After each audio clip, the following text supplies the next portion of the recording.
Evropska podjetja vse bolj kupujejo Bitcoin, v drugih novicah pa tudi. Robinhood se je znašel pod drobnogledom evropskih regulatorjev. Pump.fan žeton se je sesul in Vitalik predlaga plinski limit za Ethereum. Dobrodošli v Kriptopulzu tega tedna.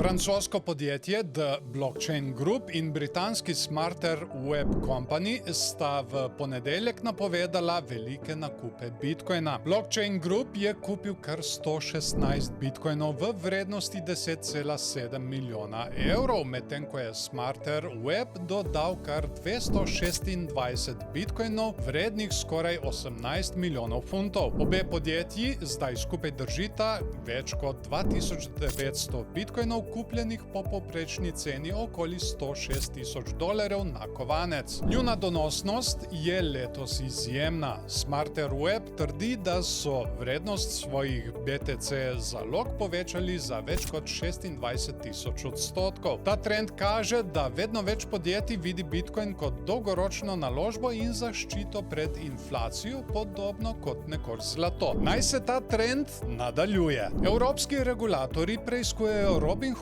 zaradi ponujanja posebnih žetonov povezanih z OpenAI in SpaceX. Ti žetoni vlagateljem omogočajo sledenje vrednosti teh podjetij, vendar brez dejanskega lastništva. Banka Litve zdaj preučuje, ali so ti žetoni skladni z evropsko zakonodajo, saj OpenAI že opozarja, da vlagatelji z nakupom teh instrumentov ne pridobijo deleža v podjetju. Kljub temu se Robinhood s temi produkti postavlja kot vodilni v hitro rastočem svetu tokenizacije delnic. Čeprav so trenutno še nišna ponudba, bi lahko tokenizirane delnice v prihodnosti popolnoma spremenile svet vlaganja. Ampak bistvo tokenizacije je lastništvo, kaj ne? Če so ti všeč kriptonovice, potem pritisni všeček, komentiraj spodaj in ne se pozabiti naročiti na naš kanal za še več videov. Pump.fan, platforma za meme kovance na verigi Solana,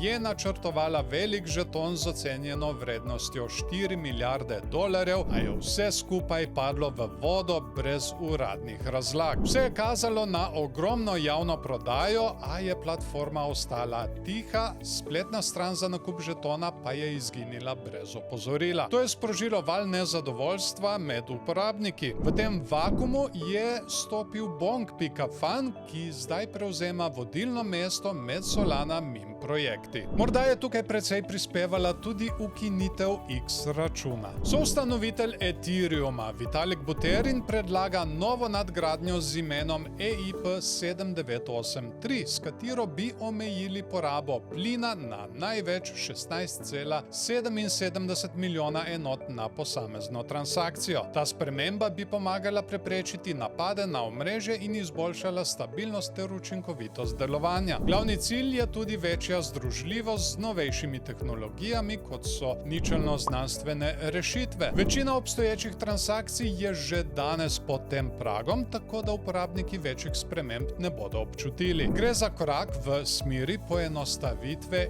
Ethereuma, kar si Buterin dolgoročno močno prizadeva. Stvari pri Ethereumu se le premikajo naprej. Hvala vam za ogled in se vidimo v naslednjem videu.